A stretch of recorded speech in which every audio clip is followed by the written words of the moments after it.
Wow, thank you, New Mexico, thank you. We love being with you. We love being with you. Incredible people.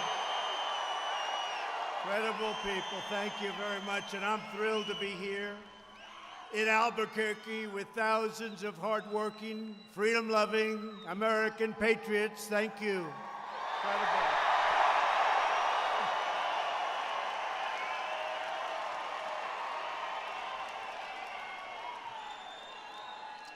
We're all united by the same love of our great country. And by the way, our country is doing great. You see it.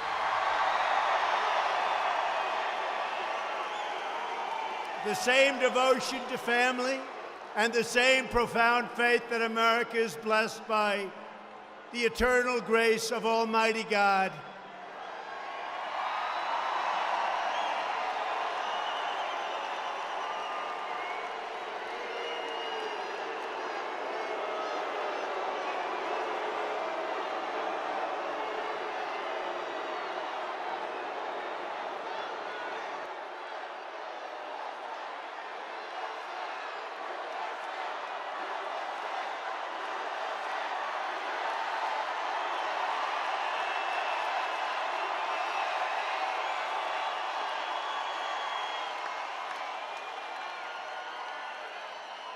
Good night to that person. Tomorrow they'll say massive protest. Now, one person just going home to mommy a little bit sooner. Good night. But we're bound by these convictions.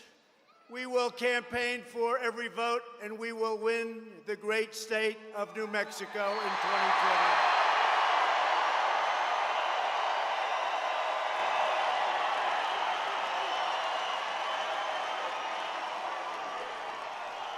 And by the way, you have thousands and thousands of people outside who can't get in. So we love you. We love you. We appreciate it. We try to get the biggest arena we can get, and they're never big enough, frankly. So there's something going on. And I always say 2016, I don't know if there'll ever be another 2016, but right now it's like a great tree or a great plant. You plant it, and it has to take hold. We have to win 2020. We're doing so well. We have to win 2020. And every day, and you know as well as I do, we're battling against the corrupt establishment of the past, and we're achieving historic victories for the American people.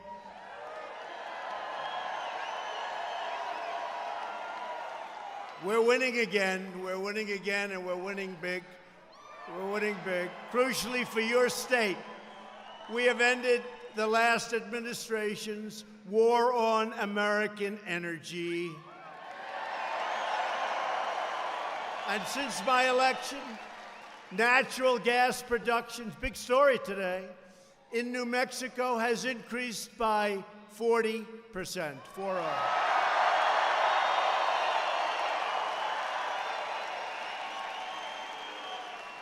And that means great wages, and it means jobs, and that's why you're breaking every single record in your state's book.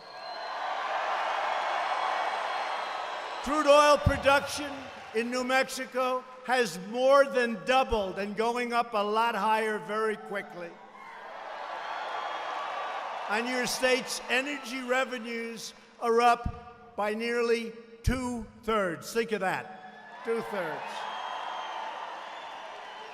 And that's in a short period of time. Give me a little bit more time, okay?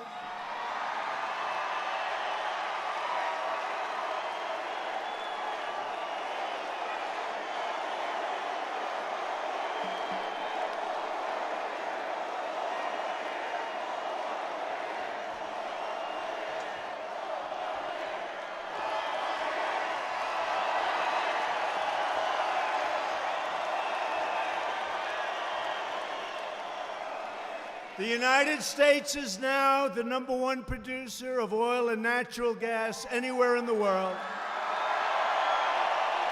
And this means more jobs, higher wages, and American energy independence, which is what we have. You know, a few years ago, if we had a problem like you saw 2 days ago in the Middle East, we would have been in a panic. Although not if I were your president. We never panic. We don't want to panic. But a few years ago, they would have been in a panic. Today, we got a lot of oil, we got a lot of gas. Got a lot of oil and gas. We don't have to send too many boats over there. You notice the other day they were saying, we don't see too many American ships anymore. You know why? Because we're independent as we want, and we are now a net exporter of energy. Revenues from energy production provide up to 25% of your state's budget and going much higher in the very near future. And they've generated nearly $1 billion budget surplus in New Mexico. Thank you very much, President Trump. Thank you.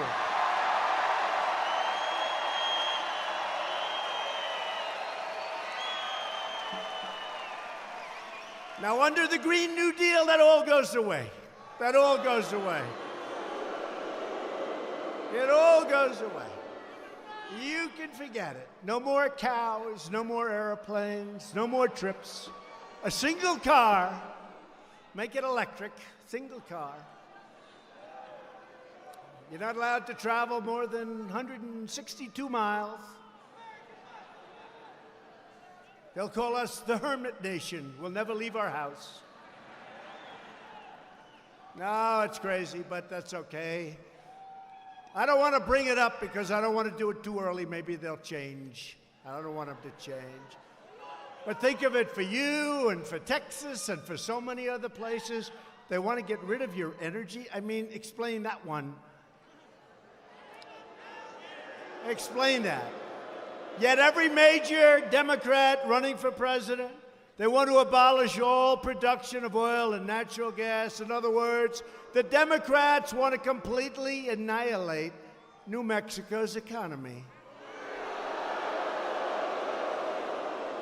The Democrats want us to be subservient to foreign producers. They want us to be at the mercy of rogue regimes. That's not happening anymore. It's been a long time.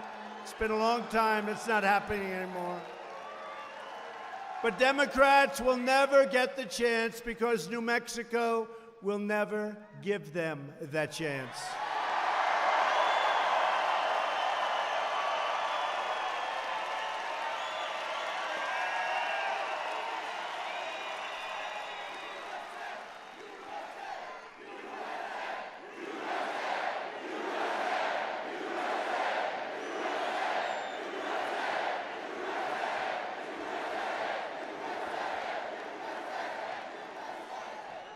Under this administration, America is working again. America is winning again. And America is respected again, like it hasn't been for a long time.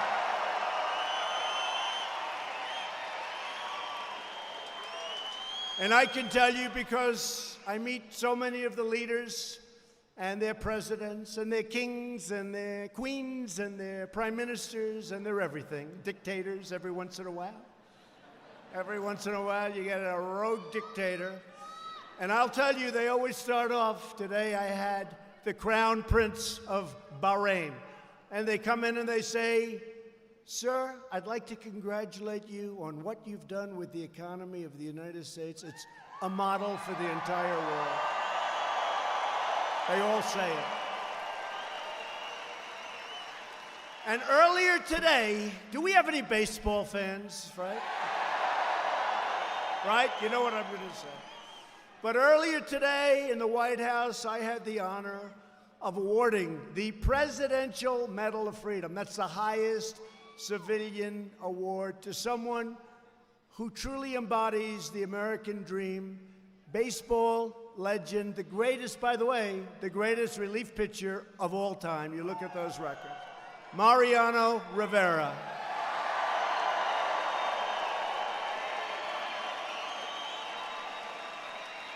He was something. Well, the Yankees won a lot of World Series because of Mariano. Great guy. We gave him the medal, done so much for charity. A fantastic man, fantastic family. It was a beautiful day at the White House, so it was good. My administration is fighting to empower all Americans to reach their dreams and achieve their potential.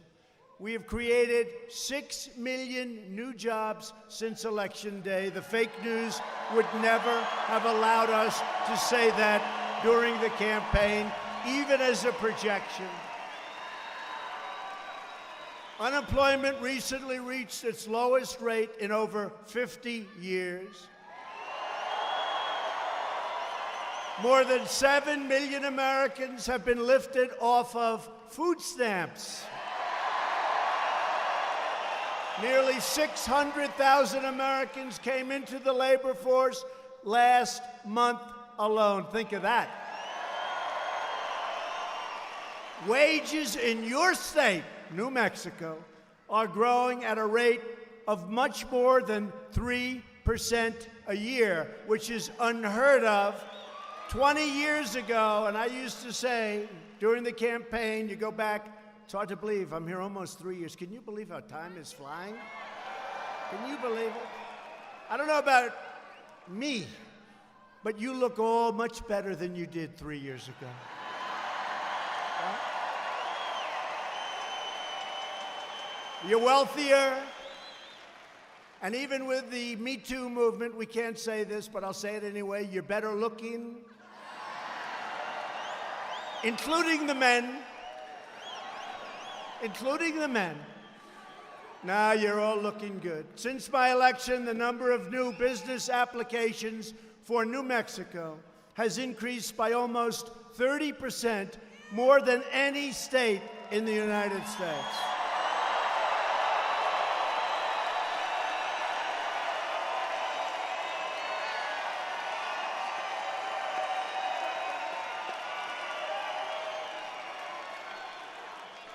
Think of that.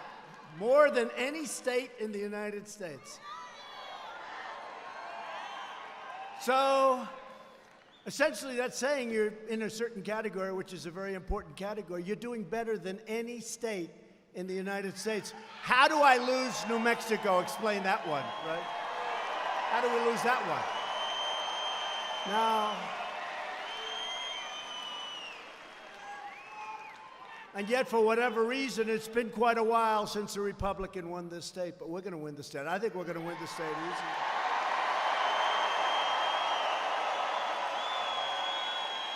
You had to see the people all the way in from the airport. That was a long drive, by the way, 35 minutes. That was a long drive, but all the way in, we had people and they were waving, and I didn't see any negative hand gesture. Right? No, I think we're going to do great here. We're here for a number of reasons, but we're here because we really think we're going to turn this state and make it a Republican state.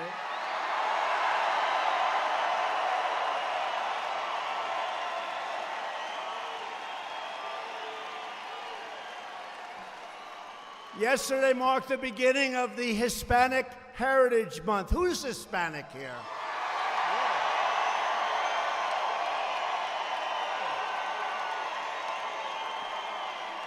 Latinos for Trump. Thank you.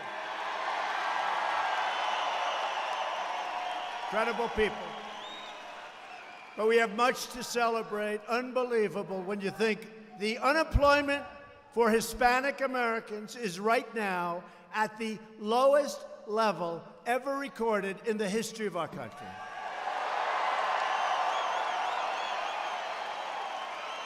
Hispanic American poverty reached a brand new all-time low in history.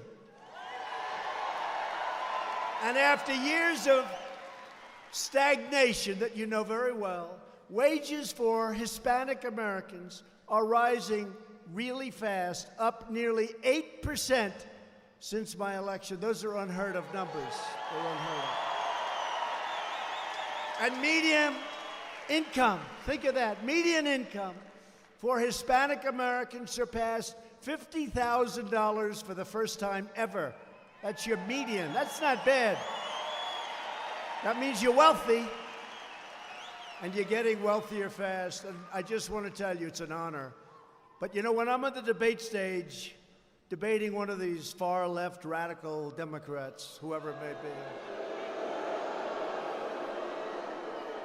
and they start telling you what they're going to do for you, and you say, but we have the best numbers, every category that we've ever had. Hispanic Americans, excuse me, New Mexico as a whole, we have the best numbers.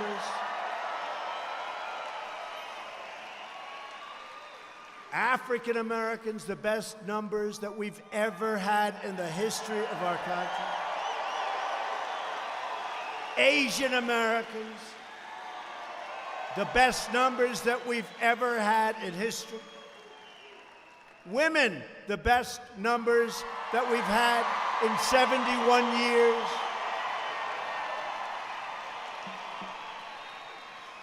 We're working night and day to deliver a future of limitless opportunity for our nation's Hispanic American citizens, including millions and millions of extraordinary Mexican Americans who enrich our society, strengthen our country, serve in our military, and contribute immensely to our shared American family. And I want to just tell you that Mexico is doing a great job for us on the border, and I want to thank the President of Mexico.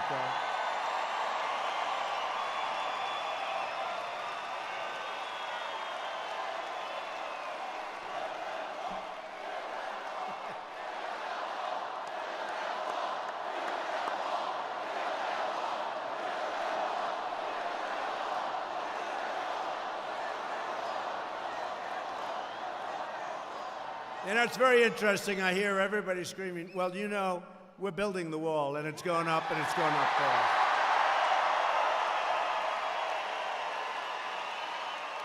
And if you think that's easy, with the Democrats who control the House, we have to take it back.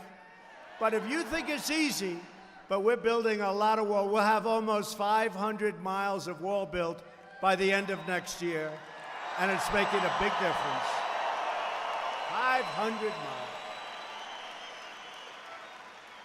But you know, we won a big case 2 months ago in the Supreme Court that allowed us to do what we're doing. This has been, I'll tell you what, ready? Another president would have given up a long time ago. We don't give up. So we're building the wall. The Army Corps of Engineers, we're doing a beautiful job. It's a great structure. It's a great structure. You're going to have to really want to get over that wall to do it. But you know, it was very interesting because not too long ago, I saw where the Hispanic American, the Hispanics, were up with me in a poll, 17%. And everyone said, how is that? How is that? How is that? 17%. Up by 70%. I won't even tell you what the final number was because they won't believe it. But you're going to see what the final number. But you know why? Because the Hispanic Americans, they understand they don't want criminals coming across the border. They don't want people taking their jobs. They want to have that security, and they want the wall. They want the wall.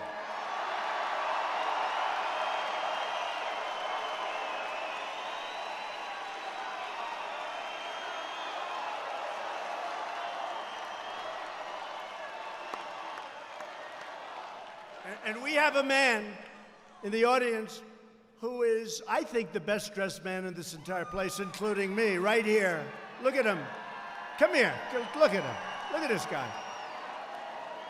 And he's been to a couple of rallies, too, haven't you, huh? We have some people, a group of people the other day. You know, we had a victory in North Carolina that was unbelievable, 2 of them. One of them, it was going to be very, very close. Here's another one of my friends. Thank you. I like that beautiful red tie you're wearing. But we had a victory, 2 victories, North Carolina, where one was 17 points down 3 weeks ago. We got involved. We started sending out lots of different social media messages. We did a couple of little robocalls, but the big thing, we did a speech the night before.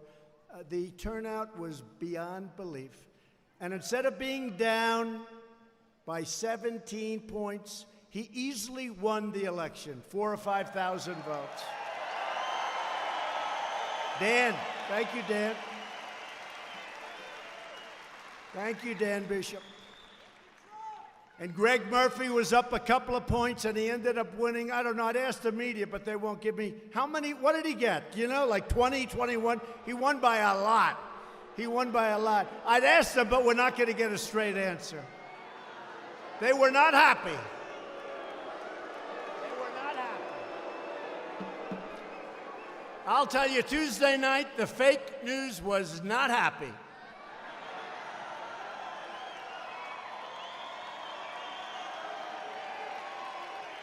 You know, they had their studios all built. CNN had their A-list talent. They don't have A-list talent, but they had the best they could have. And they were all set. This was going to be the end of Trump because this man was going to lose, but he turned out to be tough and smart. And in all fairness, I helped a lot too.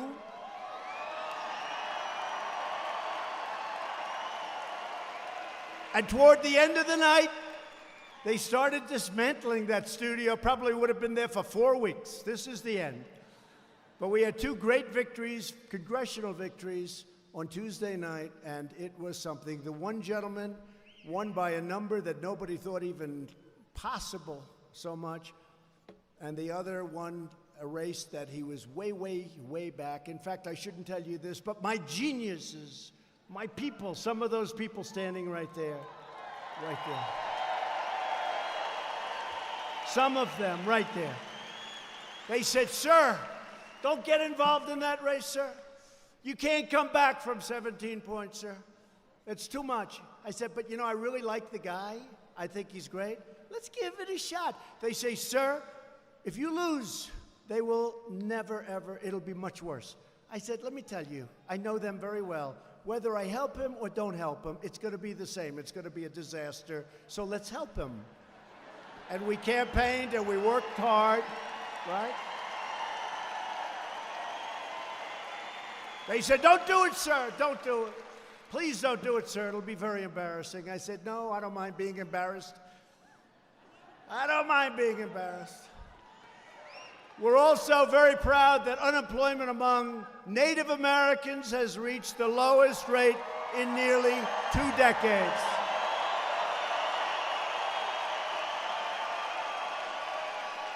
And we're building an amazing future for citizens of every background, race, religion, color, and creed. And that's what we have. That's what we have.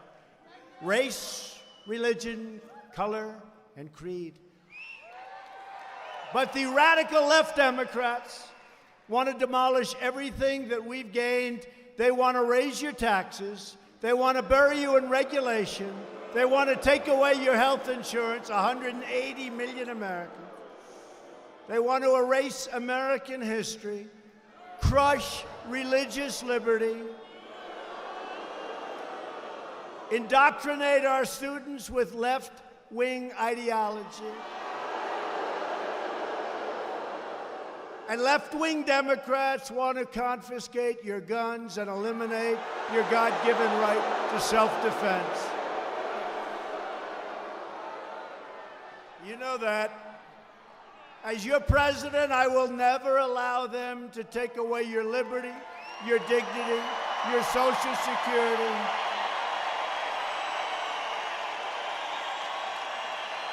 And I will never, ever allow them to take away your sacred right to keep and bear arms.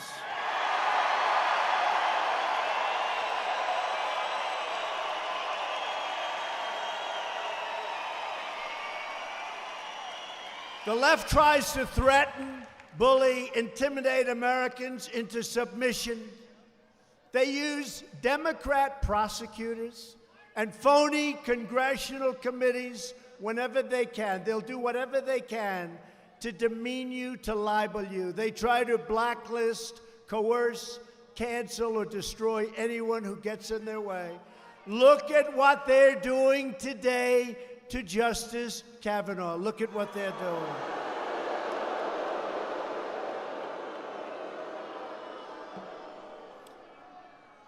Did you see the New York Times? Did you see what they're doing? Did you see what Democrats? They're calling for his resignation. They're calling for his impeachment. And the woman involved said she didn't know anything. She doesn't, but they still. So the New York Times had to put out a major apology, and they had to change their story. The woman said, I don't remember that. Okay, believe? And they still want him to be impeached. And I just put out a statement, and he's a great man, by the way, great talent, a great, brilliant man, Brett Kavanaugh. And I just put out a statement on social media that said, I don't think they'll do it, but they should, for the good of the nation. I call for the resignation of everybody at the New York Times involved in the Kavanaugh smear story. And while you're at it, the Russian witch hunt hoax, which is just as phony a story. They've taken the old gray lady. Do you know the New York Times? For years, the old gray lady, so prestigious. They've taken the old great lady and broken her down, destroyed her virtue, and ruined her reputation. She can never recover and will never return to greatness under current management.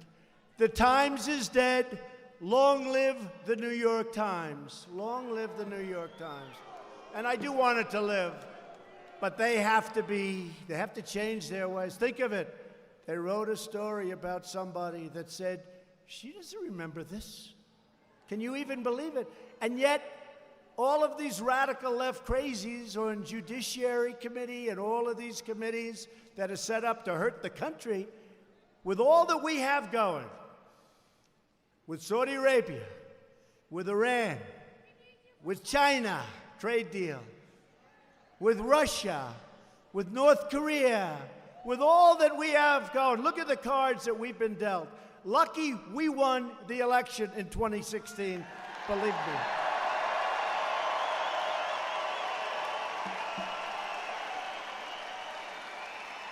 With all that we have going, they say, let's impeach Justice Kavanaugh, one of the smartest, most brilliant students, top at Yale, incredible life, incredible family. Let's impeach him. It's a made-up story. Let's impeach President Trump. Think of that. The Mueller report came out. Think of this. This crazy Mueller report comes out. 18 Trump haters, liberal Democrats, some worked for Hillary Clinton. They found nothing. Now think of it. After 2 years, they found nothing. They spent $40 million. There's not a person in the room that I couldn't find something on with that. They spent, think of it, they found nothing. No collusion, no obstruction, no nothing.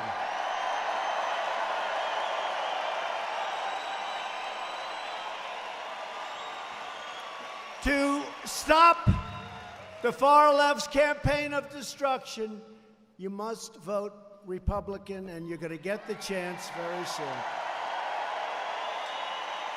We're joined tonight by many terrific Republican leaders, and somebody that's done an incredible job. She ran Michigan for me, and as you know, for the presidential races, Michigan hadn't been won in decades, and she kept saying, could you come back, sir? I didn't know who she was.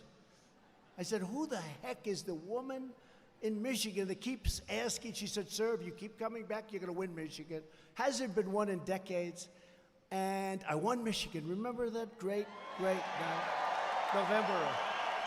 That great, great night. Donald Trump has won the great state of Michigan, and they were going crazy on television. They were going, that was not a good night for certain people. Remember the couple of people that were crying?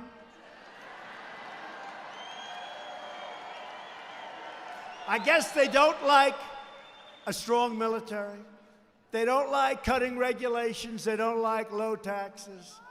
They don't like right to try, right to try. All these things we've done. For the vets, we got choice. We got choice for the vets. Choice. Everybody said it was impossible. We've rebuilt our military. I told the story for the first time today. A general came into my office, and my first few weeks, you remember, it was a little dangerous out there. President Obama left us with a few beauties, right? And I said to this general, you better be prepared because this is looking like it could really be conflict. And he looked at me and he goes, sir, we have very little ammunition. I said, say it again. And I want to tell you, the words very little he didn't use because it was less than that. And I said, I never want to see a president in a position like that where we may have conflict and a general looks at him and said, we have very little / no ammunition. I never want a president of the United States to be in that position. And since then, 3 years, $700 billion we've spent, then $716 billion, and now $738 billion. And our military is by far the greatest in the world. There's nobody that even comes to us.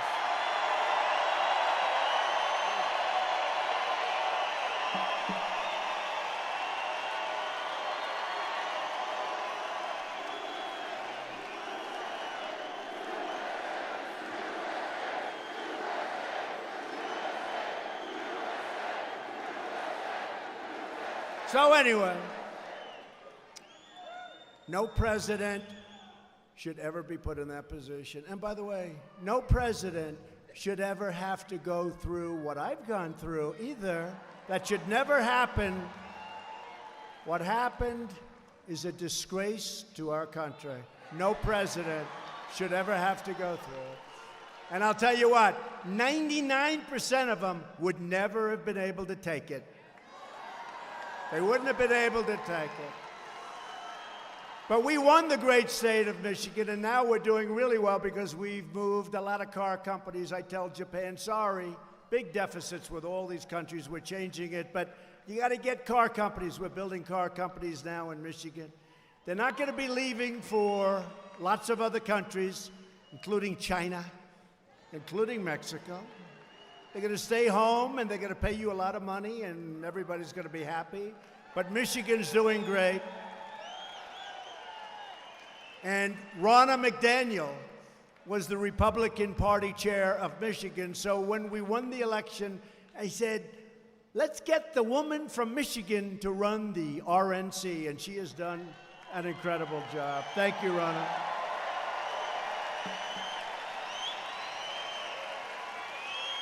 A great gentleman who loves the Republican Party, co-chairman Tommy Hicks. Tommy, what a job. New Mexico Republican Party chairman Steve Pearce.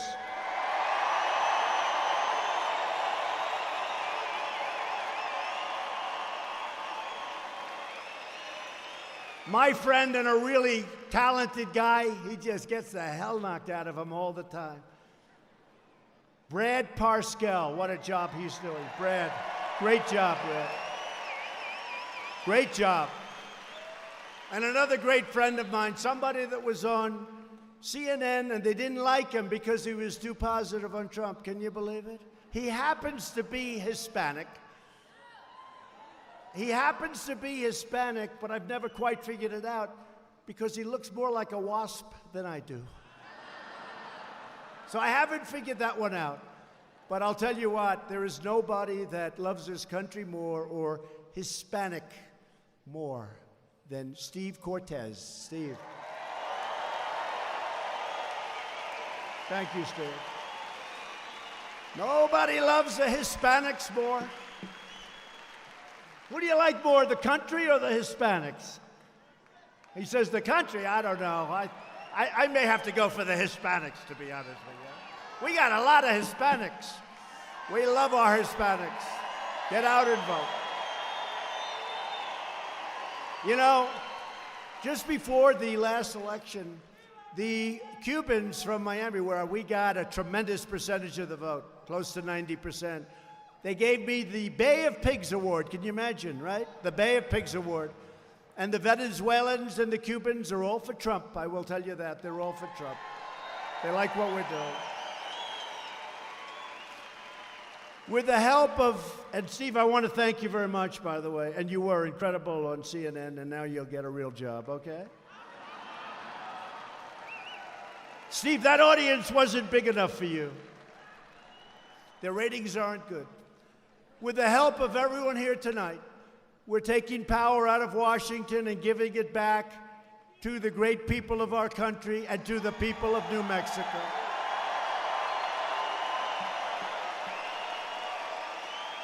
We've cut a record number of job-killing regulations, saving the average American household $3,000. We passed the largest package of tax cuts and reforms in American history. And what that means is a typical family of four in New Mexico making $75,000 has seen their tax bill reduced by more than $2,000. And it's one of the reasons that as the world is not doing great, you look at Europe and you look at Asia, and China's not doing too well, must be honest with you. Worst year in 57 years, I'd say that's not good. But I hope they still like me. And we've taken in tens of billions of dollars worth of tariffs. And we've given those tariffs. And by the way, China's eating the tariffs. They're devaluing their currency. The prices are very similar. They're eating the tariffs. And out of the tens of billions, we gave our great farmers because they were targeted by China. Because China knows, very smart, that the farmers love Trump and Trump loves the farmers. I said to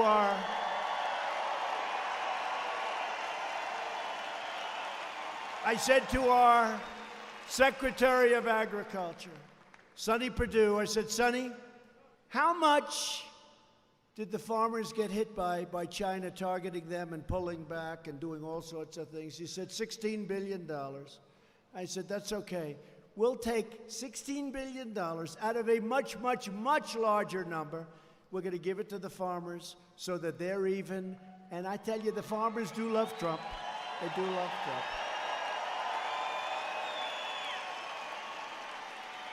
And to keep New Mexico's farms, ranches, and small businesses in the family, we eliminated the unfair estate tax or death tax so that you can now give your farm or your ranch to your children. Now, if you don't like your children, don't do it. But when it's your time to kick the bucket, you worked hard, you have great kids, you love your kids, they're taking care of you, you really love them, it's a great thing. If you don't love them, don't even listen to the last line because it won't matter. Don't leave it to them. If they're not good, leave it to charity, leave it to something else, don't give it. I know a guy can't stand his children. They're horrible, horrible human beings. They're a little older now, but they're horrible human beings. He wants to leave his wealth. I said, why would you leave them? They don't even like you. But on the assumption that you love your children, you'll be able to use small farms and your ranches and things. You'll be able to leave them to your children. Your children won't have to go out and borrow a fortune to pay tax. They won't be losing it to the banks 5 years later. We got rid of it. That's a big deal. Thank you. Thank you. Our shared Republican agenda is pro-worker, pro-jobs, pro-family, pro-growth, and 100% pro-American.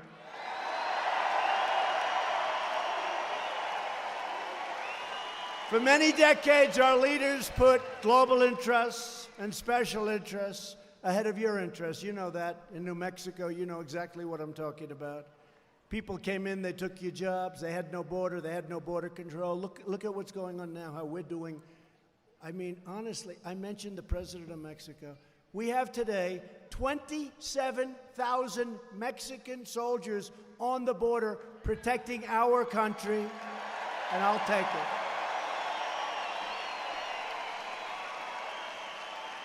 Because our laws are so bad, they're so pathetic. And the Democrats could change these laws. They could change them so quickly. We could change them all in less than an hour. We could, whether it's asylum, whether it's any of the laws, we have so many of them that are so bad. How they got that, it took years and years to end up. But we have the Mexican soldiers out there. You see them, and they're stopping people. The numbers are plummeting down.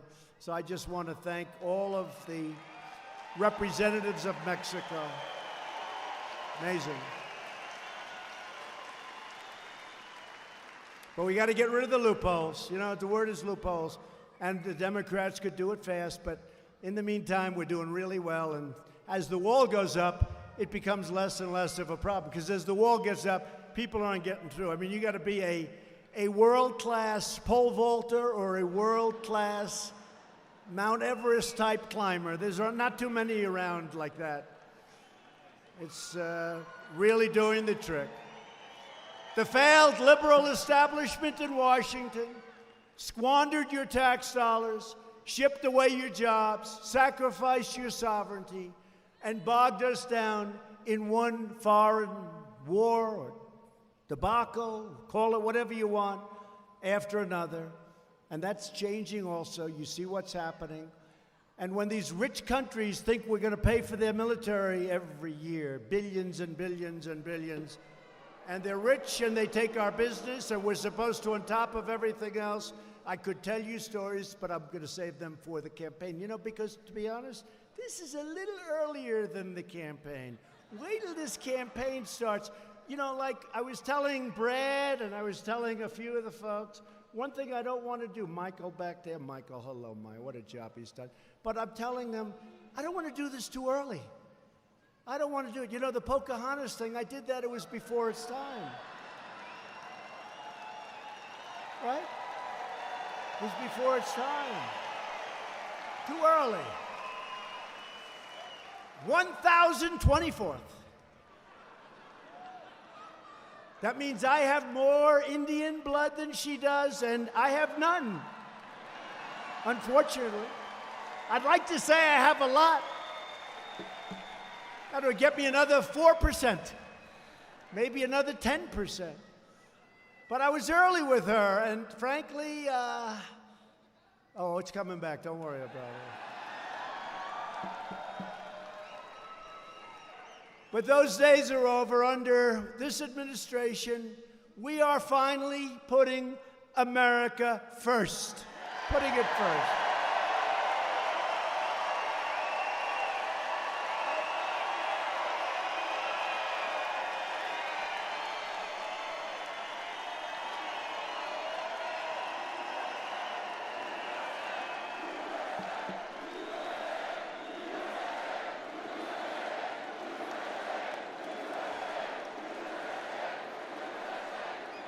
We're reversing decades of calamitous trade policies that ravished our industries and devastated communities all across our land. You see the factories, empty buildings, empty hulks. Some have been demolished, some have been reconverted into senior citizen housing, but all those jobs are gone, and we're bringing them back. They're coming back like almost never before. Probably I can say they're coming back like never before. People are coming back now because they want to be where the action is, and this is the country where they have the security and where they do have the action. In my first week in office, I proudly withdrew from the last administration's job-destroying and this was a catastrophe. You know, the Trans-Pacific Partnership, TPP. This would have destroyed the automobile business in our country. Now, New Mexico, you know that you were totally devastated by another disaster known as NAFTA. Your state lost 33% of its manufacturing jobs after NAFTA was signed. This was one of the great catastrophes. And now we're replacing NAFTA with the brand new U.S.-Mexico-Canada agreement, USMCA. Think of the song YMCA, YMCA. Think of the song, USMCA. That's U.S.-Mexico-Canada agreement. And it's drawing strong bipartisan support from all across your state and all across the country. It's amazing. I want to just, the Donana County Board of Commissioners, all Democrats, just unanimously endorsed the USMCA and urged Congress to pass it immediately. Thank you very much, Commissioners. All Democrats. Hopefully they'll put it up for a vote. Nancy Pelosi, they put it up for a vote. It's going to be very popular. The Republicans love it, and the Democrats love it. And frankly, labor loves it, unions love it, farmers love it. And everybody wants it. Your farmers, your ranchers, everybody wants it. It's an incredible agreement. And Mexico's already passed it, and Canada's ready to pass it as soon as we do. See, they don't maybe trust us, that's why. I say, why aren't you passing it now? They say, oh, we'll pass it. They're going to pass it as soon as we do. Past leaders invited China to freely loot and pillage the United States economy. China's been taking out from $300 billion to $500 billion a year. Billion, not million, billion. Think of what $500 billion is. We've rebuilt China. But now it's a different ballgame. Somebody had to do something with China. President Obama should have done it. President Bush should have done it. President Clinton should have done it. They all should have done it. Frankly, they all should have done a lot of things that we're doing right now.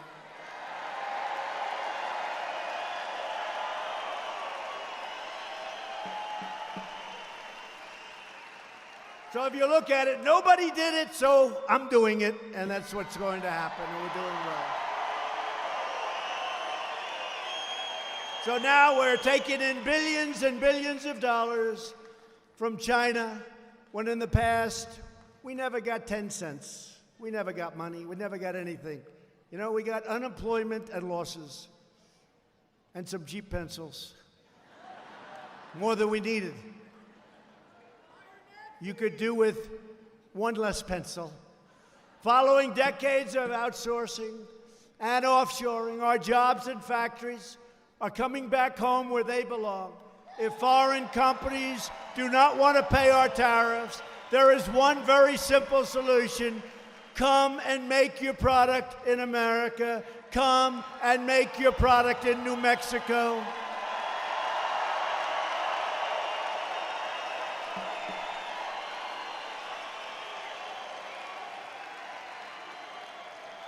And by the way, I'm just seeing this great group of people, the spirit. Is there any place in the world that's more fun or more exciting than a Trump rally? Really? Is there any place? And when you think about it, it's not about fun, it's about achievement, because what we've achieved in the last almost 3 years is unparalleled. There's never been an administration that in the first 2.5 years has done what we've been able to do or achieve.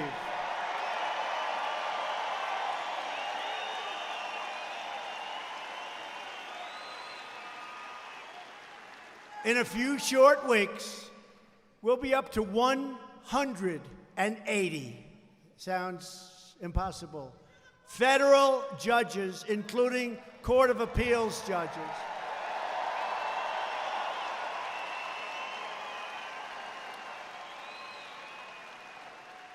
Because President Obama did us a great favor when I came in. I said, I assume I have no judges to appoint. No, sir, you have 138 judges. 138. didn't put them up, couldn't get them approved. I don't know what happened, but we started off with 138. Now we're up to 180. I just signed my 150th federal judge and Court of Appeals judge.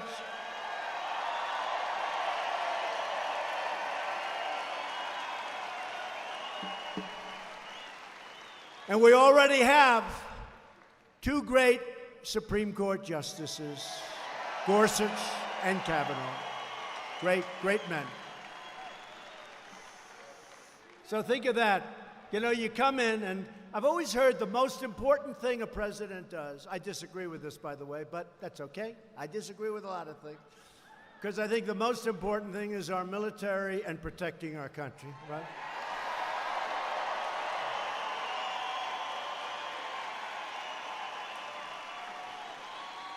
But if you listen to the so-called Washington elite, now why are they elite? We do better than they do, we're smarter than them, we make more money, we have better houses, we have better everything. And then they say the elite. That means you're the super elite. I've always taken offense when somebody said, President Trump is tired of listening to the elite. I said, no, I'm more elite than them.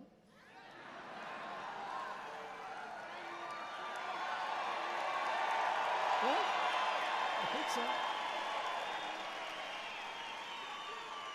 I mean, if we go by the old standards, better houses, better schools, made much more money, lived better, had everything going, and then I decide to run for president.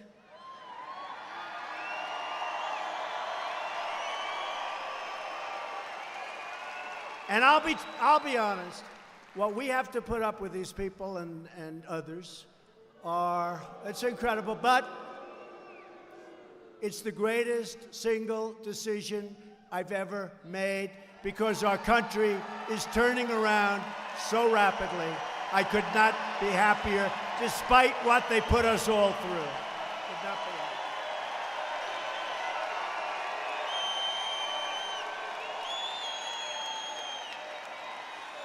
After years of building up other countries, we're finally building up our country. Isn't that nice? It's time to finally take care of our own. And we're also aggressively combating the opioid epidemic, which is horrible. And as a result of our nonstop efforts and billions of dollars invested, last year we saw the first nationwide decline in drug overdose deaths, and it was a very big decline in nearly 3 decades, 30 years. And at the center of America's drug crisis, this is where the Hispanics know it better than anybody. People said, oh, the Hispanics won't like a wall. I said, I think they're going to love it. They won't like border security. I think they're going to love it. You know why? Because you understand it better than other people. But at the whole center of this crisis is the drugs that are pouring in, and you understand that when other people don't understand it.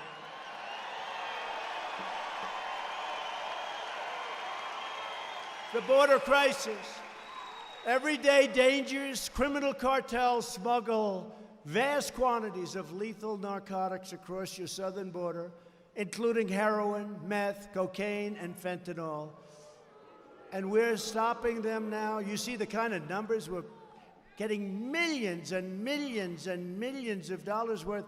We've had some shipments where it could kill half of the country. Some of the fentanyl and some of the bad, really bad stuff, if it were distributed, could actually has the power to kill half of the country. This is like a warlike situation. That's why you're liking Trump, because you're not going to let that happen.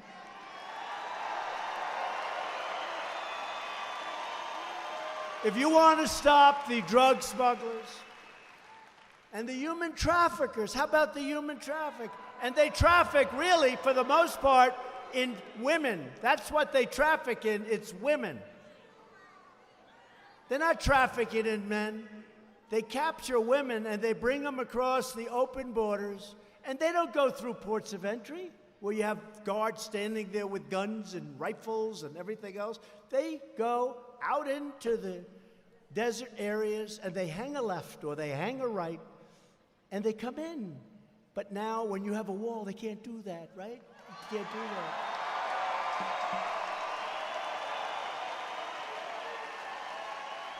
And so many of these Democrats that are against the wall, it's common sense. Look, you know what I saw the other day?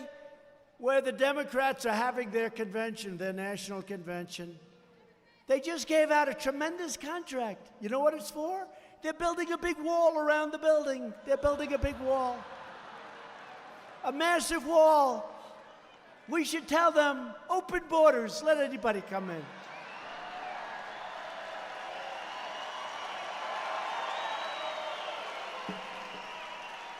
And a few years ago, almost every one of these, they're on tape. That's the problem with politics. 3 years ago, they could say, look, I saw Senator Schumer, I saw Nancy Pelosi, I saw all of them. They said, no, we need a wall. We must have a wall. We must have President Obama. We must have a wall. We must stop people from coming into our country. Illegally, we have to stop it. We need a wall. Now, a few years later, they don't want a wall. You know why? Because anything I want, they want to do the opposite, and that's okay. That's the only reason. But if you want to stop the drug smugglers, human traffickers, and vicious MS-3 gang members, which we're taking out every year by the thousands and getting them the hell out of our country because of ICE.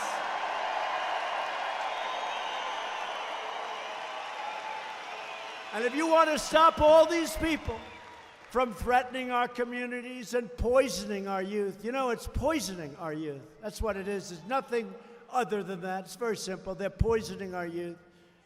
You have only one choice. You must elect Republicans. And to be honest with you, you've got to elect President Trump. We need 4 more years. President Trump.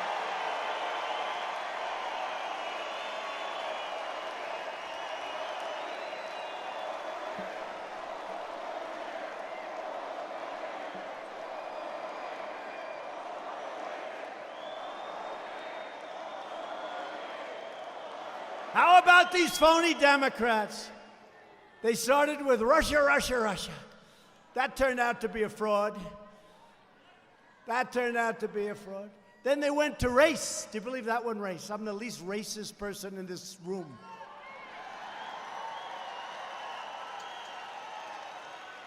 Then they went to recession. There's going to be a recession. Oh, please let there be a recession, please. Because we have a better chance of defeating him if there's a recession. And unfortunately, the stock market's only a few points from its all-time high, which we've broken on, I think it's well over 100 times. We broke the all-time record.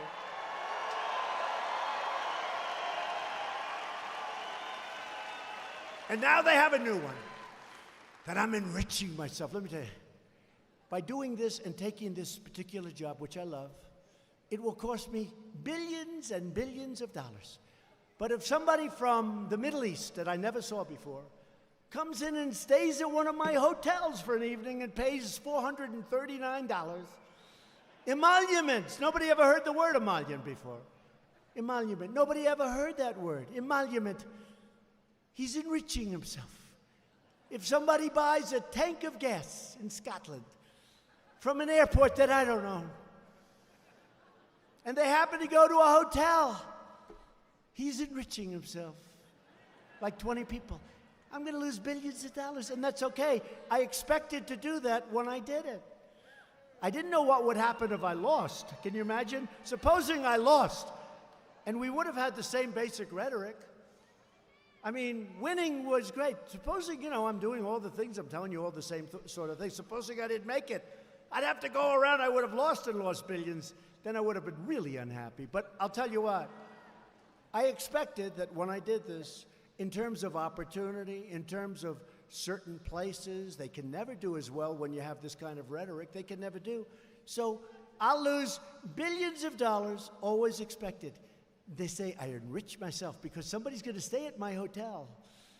It doesn't work that way, folks, and these are very, very dishonest people, and they know it. So they've given up on every other hoax, but it doesn't work that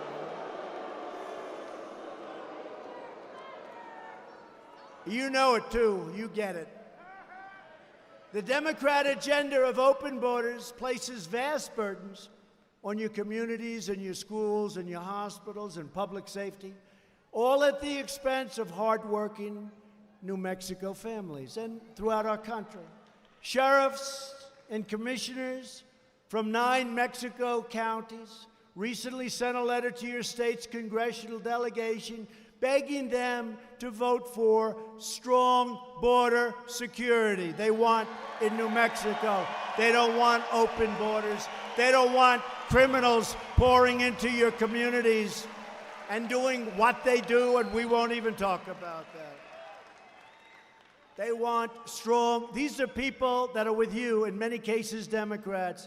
They write letters, we need strong border security. You know, in San Diego, California is very difficult, always complaining, not doing great.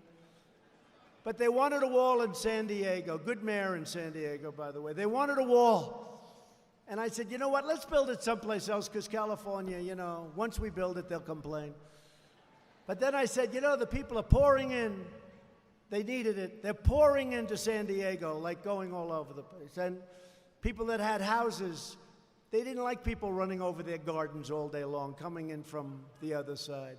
So we put up a wall, and I thought everybody would be happy.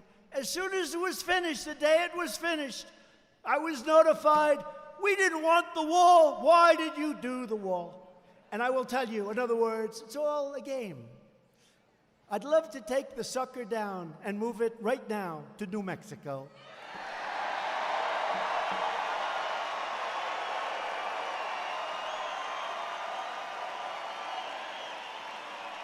And if I did that, they'd go crazy and they'd say, please, sir, don't do that. Please, please. The same people that are saying, we don't want a wall. Why did you put up a wall?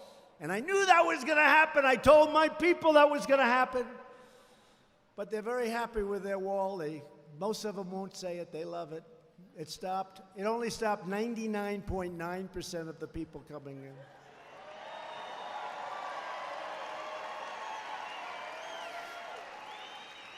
And the only reason I'm not moving it to New Mexico is that it would cost more money to move it than to build you a brand new, beautiful wall. So I'll give you a brand new wall.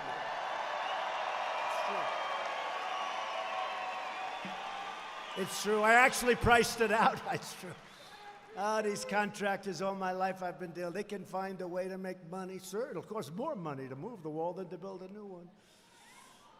They have it. But the commission, your commissioners wrote, I quote, our communities do not have the resources nor the budgets to handle the massive influx of immigrants we are experiencing. This is your commissioners writing to us in Washington.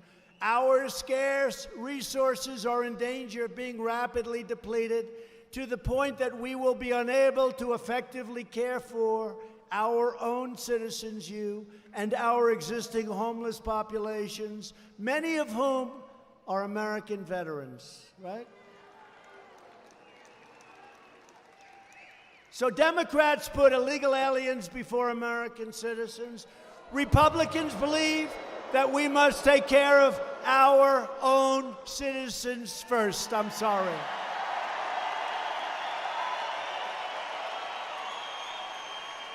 That includes millions of hardworking, lawful immigrants who waited in line, followed the rules, and came into our country legally. And among those hardest hit by illegal immigration are Hispanic Americans who obey our laws, pay their taxes, contribute to our communities, and play by the rules. And they're the ones that want to see something done. And we are doing it at a level that nobody else would be capable of doing it. Whether you're a first generation or a 10th generation, every American citizen deserves a government that defends your jobs, your safety, your family, and is always loyal to you. Your politicians have not been loyal to you. They've been loyal to themselves. The Democrats are also trying to turn every city in America into a sanctuary for criminal aliens. And that's one of the very good reasons we won on Tuesday night in North Carolina, because they let people out of their sanctuary city. And what those people did, I will not tell you tonight, but it wasn't good. It's one of the reasons we had big victories, 2 of them, in North Carolina, sanctuary cities. And plenty of people, even in California, where they have sanctuary cities, they don't want sanctuary cities. The politicians do, but they don't want them. Right here in New Mexico, Democrats are trying to turn you into a total sanctuary state.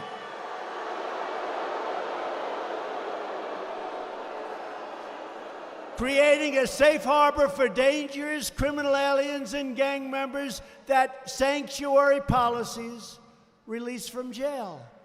Now think of it. They want to make your whole state a sanctuary state. So when MS-13 comes in, and I told you before, we take them out by the thousands, and they're tough. They're tough. But our ICE folks are even tougher. There's nobody tougher.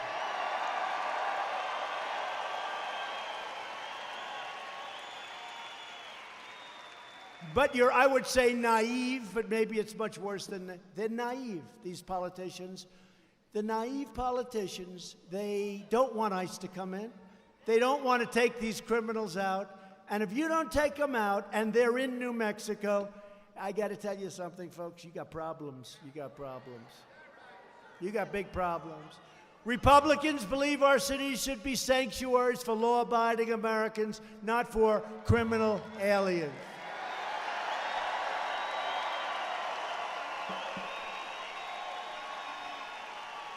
And Republicans will always support the heroes of ICE, Border Patrol, and our great law enforcement.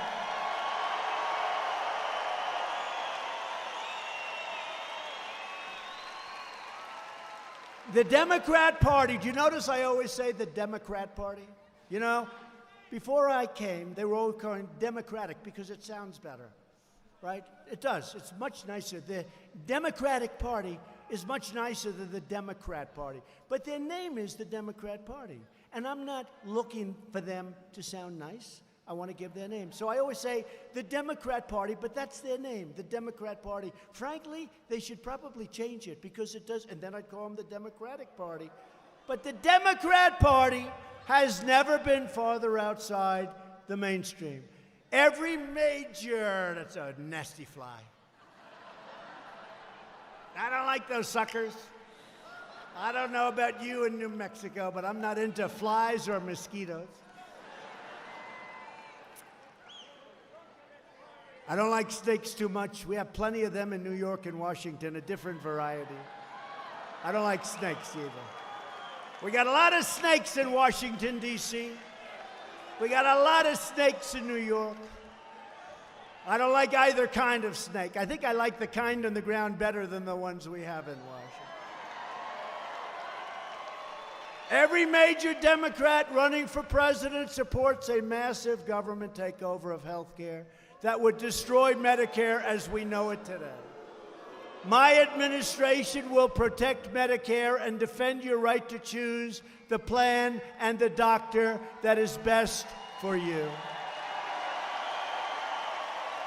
And we will always protect patients with pre-existing conditions. The Republicans will always do that.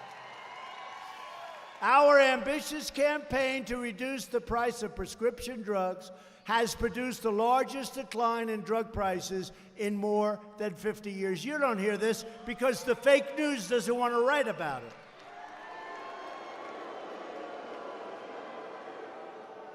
You know, sometimes I'll have a news conference about something that's so good.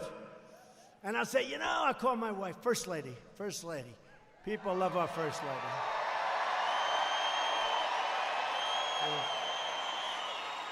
I'll say, when you see television tonight, we did something that was so great, whatever it may be. We did a lot of things.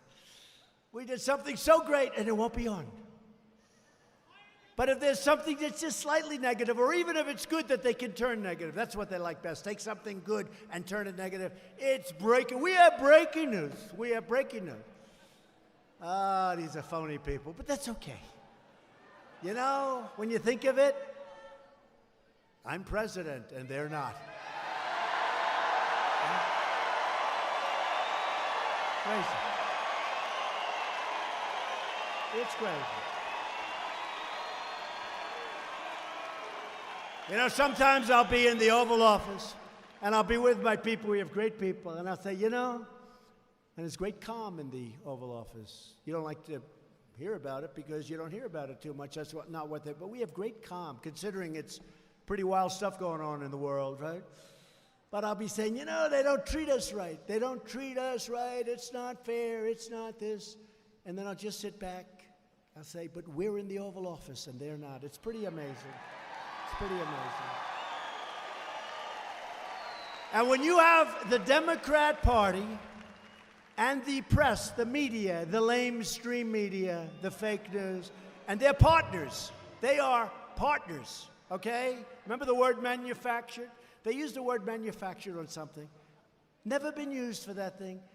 And every newscast, the manufactured crisis started. The next one, this crisis was manufactured. Every one of them used the word manufactured. They know what I'm talking about. Now that's called collusion, folks. That's real collusion.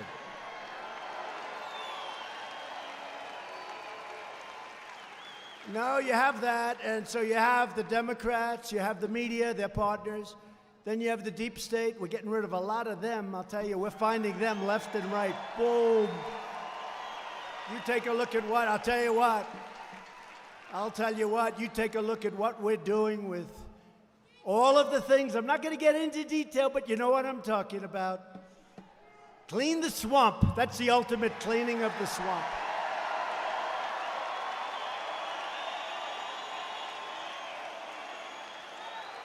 And then I hate to say this, but we have some Republicans, they're not good. You call them a rhino, they're rhinos. Their rhinos are worse.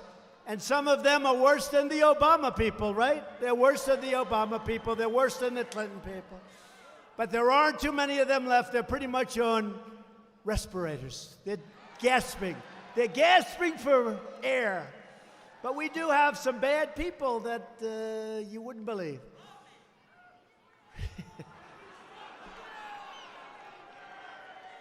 I didn't hear you. What did you say? What? I didn't hear that. Virtually every top Democrat also now supports late-term abortion, ripping babies straight from the mother's womb, right up until the moment of birth. And that's why I've asked Congress to prohibit extreme late-term abortion, because Republicans believe that every child is a sacred gift from God.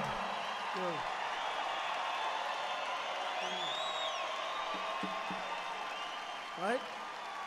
I see it. Just like Mom, I see it. Democrats are now the party of high taxes, high crime, open borders, late-term abortion, and socialism. The Republican Party is the party of the American worker, the American family, and it is the party of the American dream.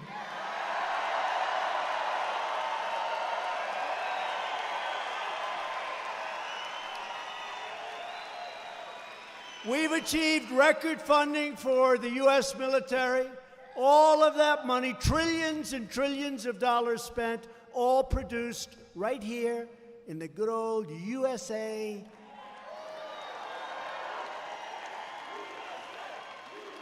And I have to tell you, New Mexico, I know you're going to like this, a lot of those trillions, because, you know, when you do the 716 and the 730 and the 700 billion, all of a sudden you're in trillions, and I can save a lot of lines when I just say trillions.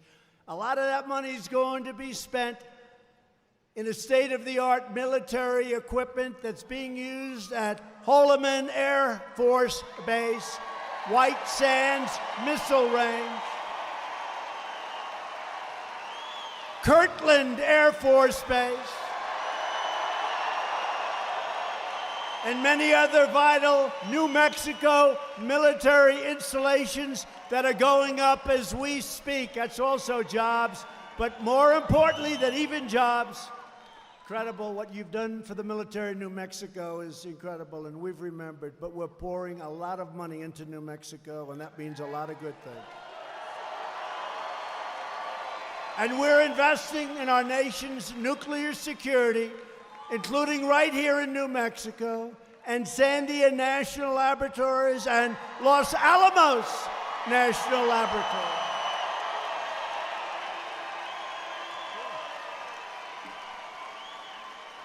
To protect America's security, I withdrew the United States from the horrible, one-sided Iran nuclear deal. It was no good, and we imposed the toughest ever sanctions on the Iranian regime. Watch how that works out, folks. It's going to be very good. I recognized Israel's true capital and opened the American embassy in Jerusalem.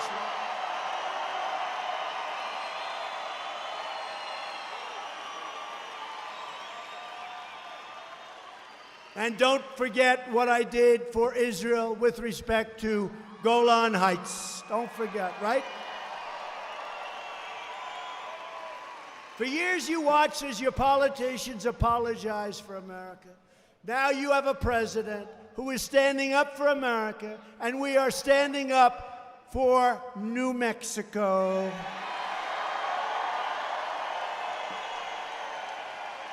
And you must never forget, get out there and vote and get ready and get everybody. We need it because we're fighting a lot of forces, including Facebook, I saw, and Google, I saw. Did you see Google? He said, I may have lost 2 million to 10 million votes, according to this character that worked at Google, right? And we still won. How the hell did we win? Everybody was against us. How did we win? How did we win? This is a Google executive. From 2 million to 10.5 million votes. And we won. I don't know. We must be doing. I will say this. That happened, and people came from the valleys. They came from everywhere. They came from places that nobody's ever talked about before. And it was the forgotten men and women. But the truth is, I know these men and women, and they're the most incredible men and women in this country. They really are. They just never had anybody they really wanted to vote for, or at least for a long time. They didn't want to get out there. They said, oh boy, is this the best they can do? I mean, in all fairness, I don't want to go too early here. Look at the field. Did you watch the debate the other day? We've got almost 350 million people. I'll take it. That's the best they can do. We'll see. We'll see. You never want to get too cocky. Somebody said, in the great state of Texas, Donald Trump is down 2 points to Buttigieg. Buttigieg. Buttigieg. They're phony polls. You know they have phony polls. I told the story the other night. For 6 months, I was hearing that I'm going to lose the state of Texas, and friends of mine from Texas that look just like these guys. Wait. See the two guys with a hat? They might even be better looking. They look just like, and they're on to say, I don't know about you, but I know a lot about Texas. And Donald Trump is not going to be losing the state of Texas. Remember that? See, they don't say it's in play. They're too smart. They say Texas is in play. And Utah, they said, was in play. All these are in play. In play means we can lose them, right? It's a better term, though, because this way they can't get skunked, but they can get skunked with me. So what happens is on that beautiful election night, was that one of the greatest, coolest nights ever? Well, you know, they can never call a victory unless you absolutely have it. And unless you're winning by a lot. This is 6 months. Texas is in play. You know, he could lose Texas. I keep saying, I go to a stadium, we sell out to thousands of people, lines that are miles long. I mean, and every friend of mine says you're going to win by a lot. So they announce 8 o'clock, whatever time. The polls in Texas are closed. Donald Trump has won the state of Texas.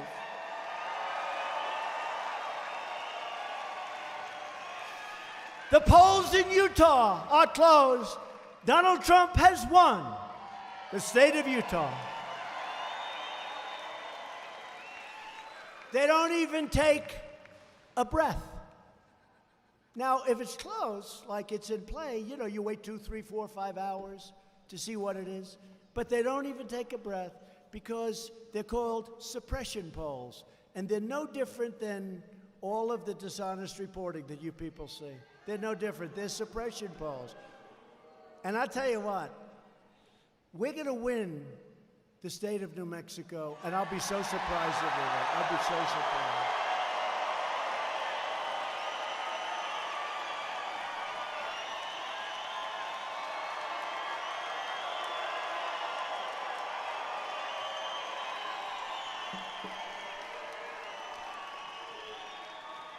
No, we're going to win New Mexico. You know, when I came here during the last election, came here little, because I was told very hard to win, and I came here little, but I saw great spirit.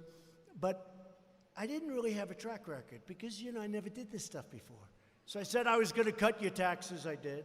I said I was going to cut your regulations, I did, more than any president in history, and they've been there for many years. I've been there for 2.5. And I think the regulation cutting, like the waters of the U.S., that was another beauty where you couldn't build a house, you couldn't farm your land. Now, what we've done on regulations is incredible. I've rebuilt our military. I've taken care of our vets. Look how happy our vets are with choice. Instead of waiting for 2 months to see a doctor or 2 weeks or 3 days, they now go out. If there's a wait, they go out, they get a private doctor. They get taken care of. We pay the bill. And for the first time, they've tried to get that for 45 years. They haven't been able to get it, but I'm good at getting things. You must never forget, the 2020 election is about one thing. What's it about? It's about you. It is. It's about you. It's about you. You know, I'm doing a good job as your messenger, but basically I'm a messenger. I know what you want. I understand it. It's about your family. It's about your future. And it's about the fate of your country, for your children, for everybody.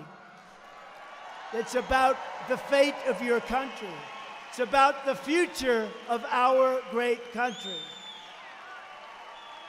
No matter what label they use, a vote for any Democrat in 2020 is a vote for the rise of radical socialism and the destruction of the American dream. That's what it's about. Look at Venezuela. Venezuela, 15 years ago, was one of the wealthiest countries in the world, and today, very sad. No food, no water, no nothing. Socialism. We begin this campaign with the best record, the best results, the best agenda, and the only positive vision for America. And it's not just a little bit positive. Our country is going to be greater than it ever was. That's where we're headed.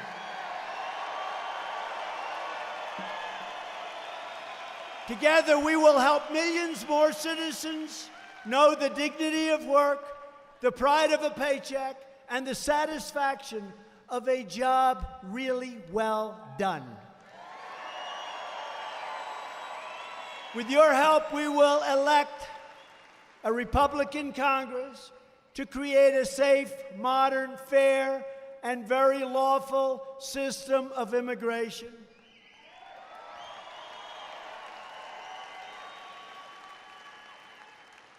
And we're going to have a lot done anyway. We already do have a lot done. You saw the figures last week.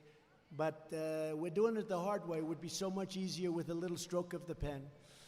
We will enact trade deals that ensure more products are proudly stamped with those beautiful, beautiful words, that incredible phrase, made in the USA.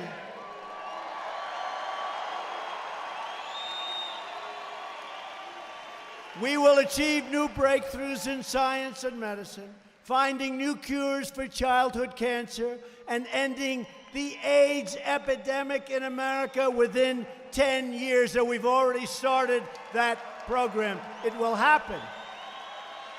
We have the medicine. Nobody even knew that. The AIDS epidemic in this country will be gone within 10 years. We've already started the process. It's been funded. It's been funded. Who would have thought that? Honestly, when I ran, I didn't know that. We have now the technology, and what they've done with respect to AIDS is incredible. What a terrible, terrible period of time the world went through. But we will have it ended within 10 years. We will defeat the effort to drive up the cost of houses, cars, health care, light bulbs, right? They took away our light bulb. I want an incandescent light. I want to look better, okay.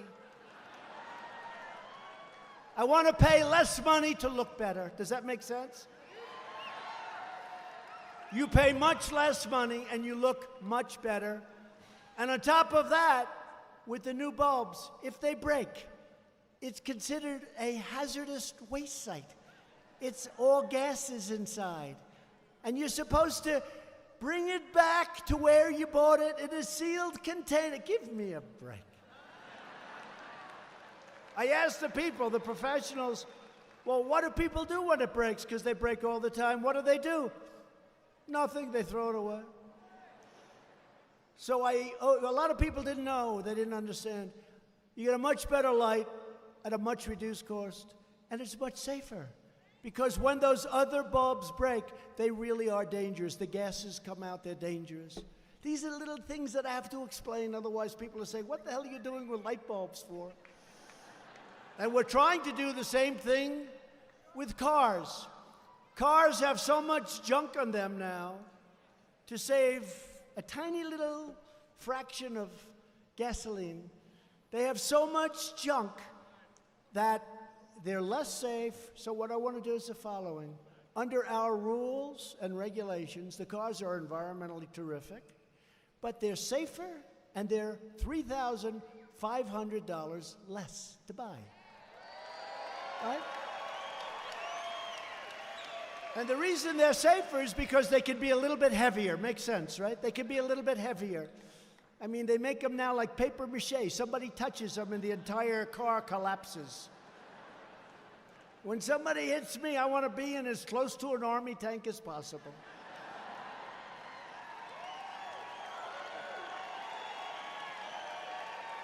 No, they're made out of paper mache. They weigh about 3 pounds. And if you get hit by a bus, it's over. They say, what happened to that car? No, I think of it. It's safer, and it's less expensive by $3,500 on average. And California wants you to do the other cars, and we don't. We're going to end up in a big litigation. And I'm fighting for you. Look.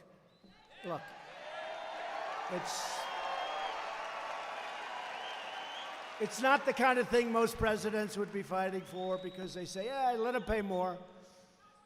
Let it be unsafe. They listen to the environmentalists, and I'm an environmentalist. I believe in the environment. I want the cleanest water on the planet. I want the cleanest air. I want a lot of things. You know, right now we have the cleanest air that we've ever had in this country.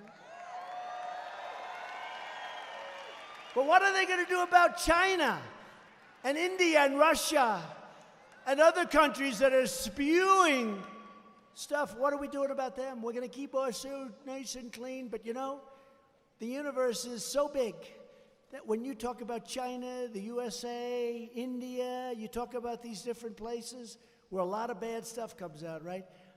It's so big that it's right next to each other.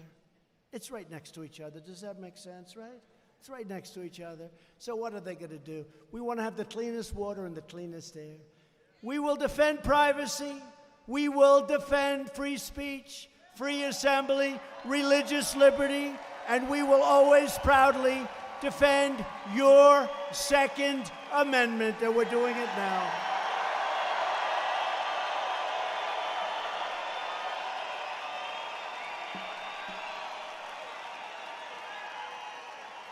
And above all, we will never stop fighting for the values that bind us together as one America.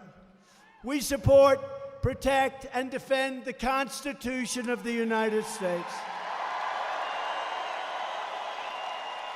We stand with our incredible heroes of law enforcement. We believe in the dignity of work and in the sanctity of life. We believe that mothers and fathers, not Washington bureaucrats, know best how to raise their strong, beautiful families in their loving and wonderful communities. We believe that children should be taught to love our country, honor our history, and always respect our great American flag.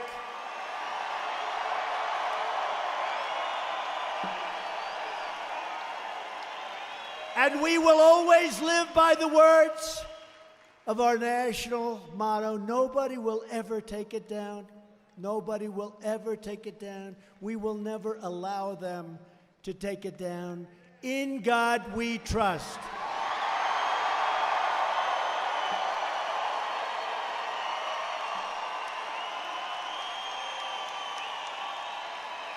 We stand on the shoulders of American patriots who built this country into the greatest nation ever to exist on the face of the earth, and we are going to be better than ever before, and it won't even be close, and we're right there.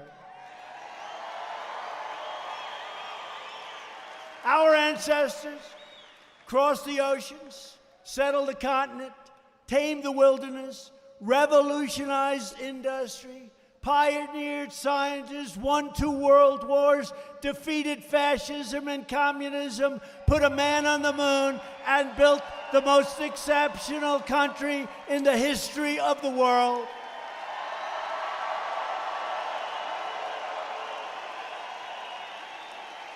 And every day